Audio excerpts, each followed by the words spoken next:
Welcome to Fit Tip Tuesday.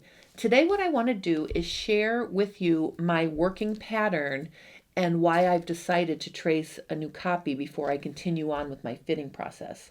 Before we get going with that, remember to subscribe to my channel if you're enjoying these videos, and if you click the little bell, you'll get notified every time I upload a new video.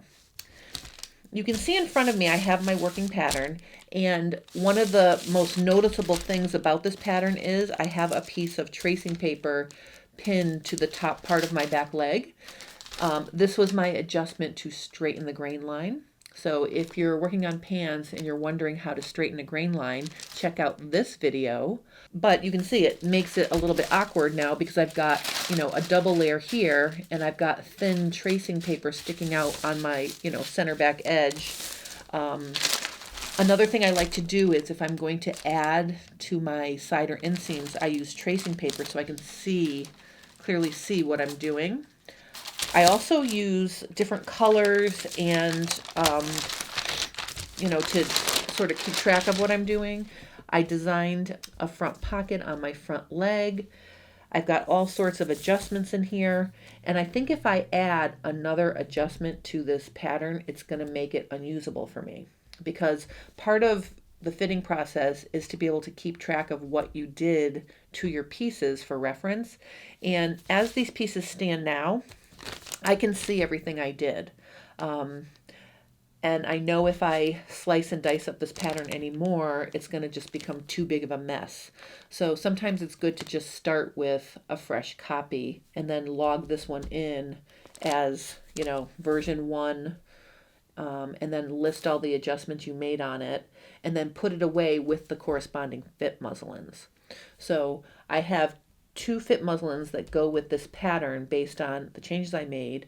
I'm going to mark down on the muslin, what I did, and then I'm going to make those notes on these physical pieces. Then I can file that away, and it's not confusing, future adjustments or new things I'm going to try. You also want to keep these pieces sort of as your master. So as you're working, if you continue in the fitting process and something goes frightfully wrong, which can happen, you can always go back to this. You can trace this again and start over. So I like to have several versions of the pattern, as I go along. So the important thing is you do want to label. So like I would label on here, version 1. And then I'm going to list all my adjustments. I'm not going to take the time to do that now, but before I put it away, I'm going to list that. And I'm also going to put the date. So today is March 1, 2020. So I'm going to put over here version 1, 3/1/2020. And then I will list any notes that I want to remember. So when I pull it out, I can see what I did. The worst thing is to take out a pattern and not understand what's going on in the pattern. So what we're going to do now is I'm just going to quickly show you how to trace this into a fresh copy. All right, so I already have a piece of my gridded pattern paper ready to go.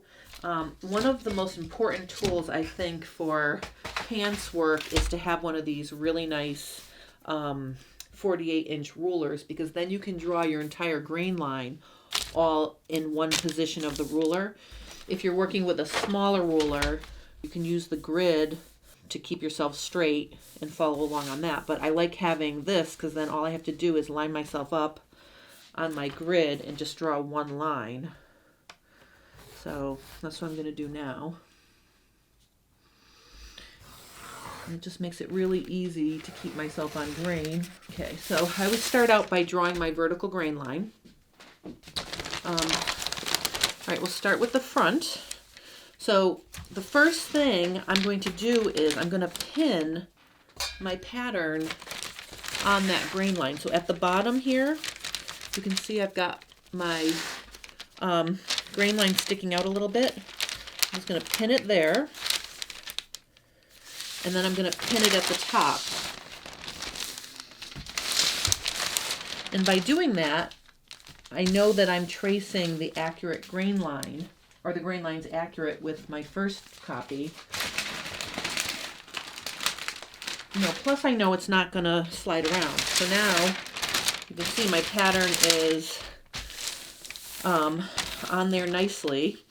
Now that it's pinned, another thing that you can see, and I think you can see this in the video, is the paper is a little bit ripply, and that's because of all of the work I've done.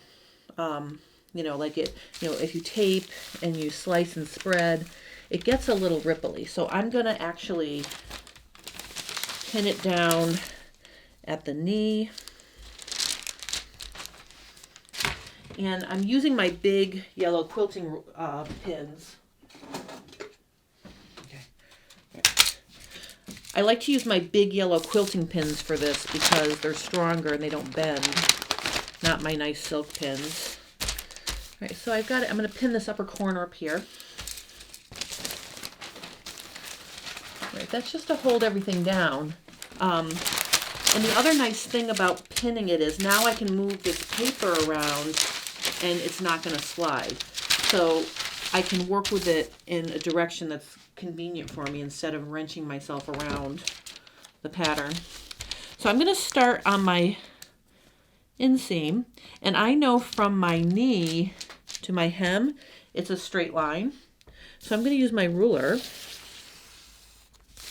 and I am just going to create this straight line, and I can get the bottom while I'm down here. All right, so just going to get my hem, and then I'll do the side seam down here.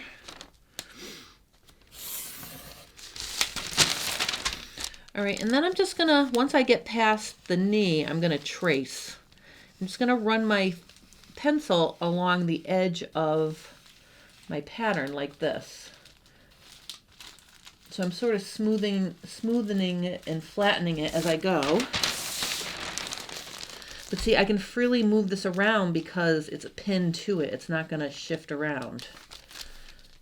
And then the top, I can use my ruler.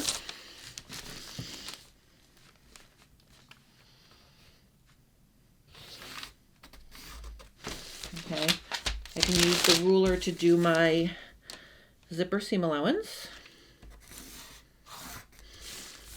Then I've got my front crotch curve, my zipper seam allowance, and then I've got the rest of my inseam over here.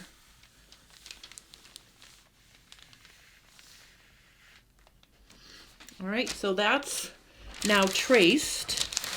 Before I lift it off, I'm going to use my ruler, and I'm just going to mark my knee notch because we want to have that.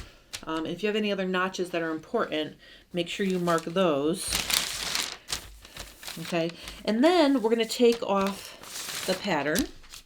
All right, so before we move on to the back leg, I'm going to check a few things. After you trace it, you just want to fill in some of the details. So I'm going to draw in my knee line right here.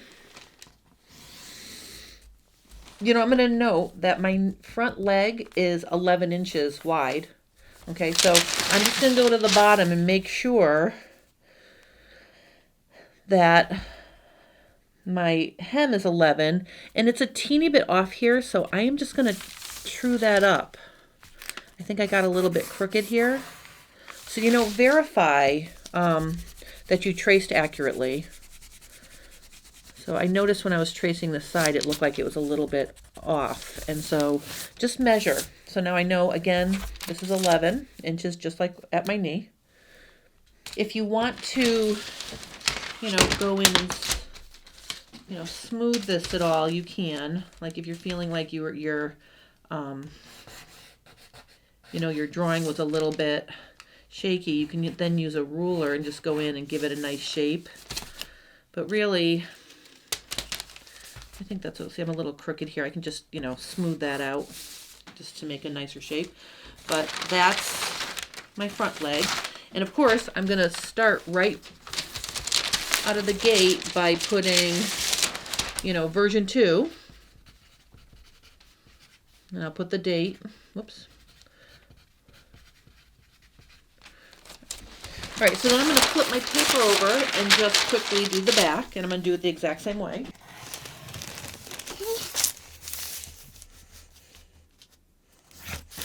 All right, and then I'm going to pin on my leg. Okay, so you can see I've got this extra paper here, so I want to make sure everything is nice and flat where I've added this tracing paper. And I want to make sure I'm using the correct grain line right here. Alright, so I'm just going to trace that.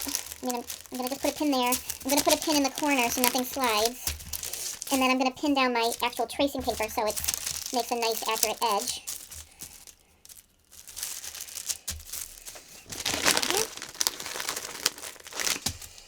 Alright, so you can see now this is going to go nowhere.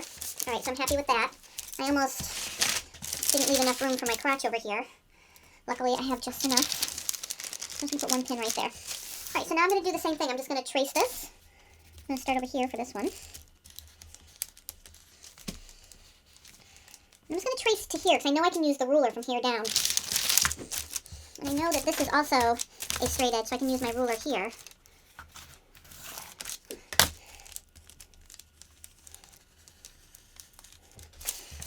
And then I can use my ruler up here.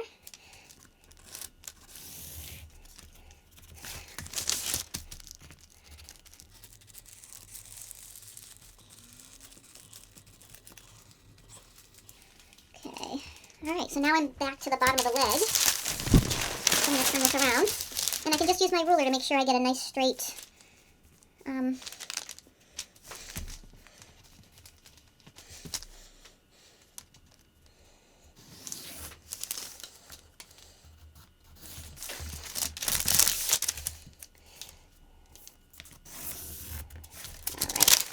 last edge right here.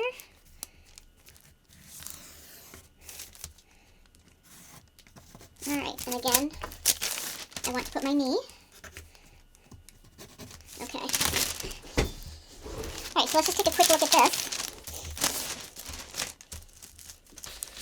Alright, so now I can retire my much worked on pattern pieces. This is version 2.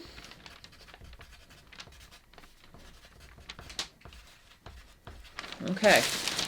All right, so now I've got my new version of my pattern to work with, whether I'm going to cut out a final muslin or if I'm going to do more adjusting to it. At least I have a fresh canvas so I can keep track of all of my adjustments. So if you have any questions about, tracing pattern pieces, when to trace a pattern piece. I know that seems like a simple topic, but I thought it was worth mentioning. I hope you enjoyed this video. Please post your questions below, and I will see you next week for another Fit Tip Tuesday.